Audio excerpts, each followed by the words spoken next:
ঘন্টা পেরোতে না পেরোতেই কানে এলো মৃত্যুর সংবাদ। একটি দুর্ঘটনায় পরিবারের সকল সদস্য চলে গেল পরপারে।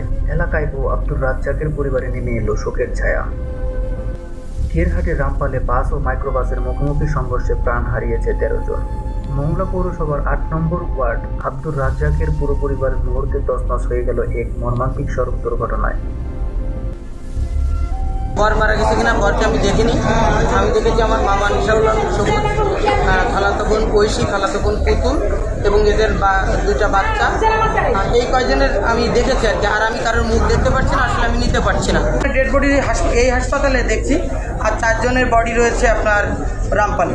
একটা বিয়ের অনুষ্ঠান ছিল এই পরিবারে আর কি। মোংলাতে হচ্ছে বরের বাড়ি আর বোনের বাড়ি হচ্ছে কয়রাতে। বিয়ের অনুষ্ঠান শেষে তারা নিজেদের বাড়ি মোংলাতে ফিরছিল, ফেরার পথেই দুর্ঘটনা ঘটে। নিহতরা সবাই মাইক্রোবাসের যাত্রী ছিলেন। আব্দুর রাজ্জাকের পরিবারের সদস্যরা খুলনা থেকে মাইক্রোবাসে মোংলার উদ্দেশ্যে যাচ্ছিলেন, কিন্তু রামপালের বিলাই ব্রিজ এলাকায় পৌঁছালে বিপরীত দিক থেকে আসা নৌবাহিনীর একটি বাসের সঙ্গে তাদের মাইক্রোবাসটি মুখোমুখি সংঘর্ষ হয়। এতে ঘটনাস্থলে 3 নারী সহ 4 জন প্রাণ হারায়। পরে হাসপাতালে নেওয়ার পথে চিকিৎসাধীন অবস্থায় মৃতের সংখ্যা দাঁড়ায় 13 জন। পরিবারের 7 জন আমরা ওভাবে জানি। এর মধ্যে 1 বছরের নিচে 2 জন শিশু আর 3 জন নারী আর 2 জন পুরুষ ছিল। তার মধ্যে সম্ভবত ড্রাইভার ছিল।